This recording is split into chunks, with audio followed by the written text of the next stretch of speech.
Patrick Cusick, head of the WBC. Welcome to Mansfield Tavern under an Ace Boxing Promotions night. Well, thank you, it's good to be here. Who are you keeping an eye out for tonight? Well, you know, at both boxes we've got the Super Welterweight Championship and Joel Camilleri, who went the distance with Tim Tszyu. You know, he's asking to go a bit further, and we've given him the title opportunity for the Australasia against a promising fighter who hasn't delivered yet, and that's Luke Woods. And a lot of expectation that this is a crucial fight for him, and he's going to have a good go tonight. The Australasia belt hasn't been around for a long time, but it is a prestigious belt and a new belt, and some great names have had it already. Yeah, well, you know, it's been around now for 2 years. Now, the reason it's come in is because we want a pathway for the Australian fighters to get into the top ranks of the WBC, because, you know, Australia's been out on a limb. It's really part of Asia, you know, geographically, but it's had a bit of trouble. You know, it gets into the Australian Championships, and then they need to go to the next stage. They need a belt to be able to take with them, and so the Australasia, which is like Australia and Asia, gives them a chance between Australians fighting Australians and Australians fighting Asians to get into the top ranking of the WBC.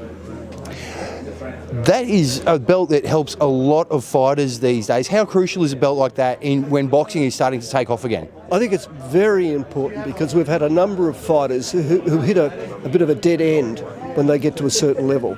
This is a chance for them to get into the sort of like towards the top 20, and then be able to defend your title, the Australasia title, to get ready for the big show, and that is when you get to top 10, when you're up against very good competition. Now, often the fighters aren't quite ready for it, but if they have a belt like the Australasia, defend it a few times, get their confidence up, and then go for the big one, big pay-per-view, big money.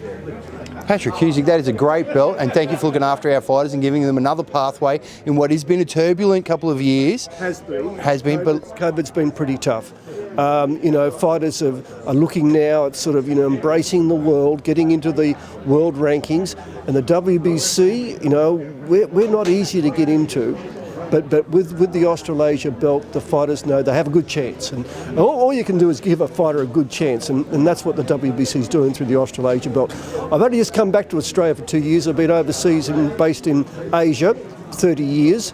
Now I'm back here, and with this belt, I really want to get Australia into the main game of boxing. Coming back, how's the scenery looking for Australian boxers at the moment? Look, I think there's a whole new generation of fighters coming through. I think the heavyweight division is very, very interesting. There's about, you know, I'd say there's a half a dozen fighters there that are pushing into the top world rankings, and it's a great mix. It's going to be very interesting over the next 12 months. Patrick Cusick, WBC, thank you so much. Thank you. Good to be here.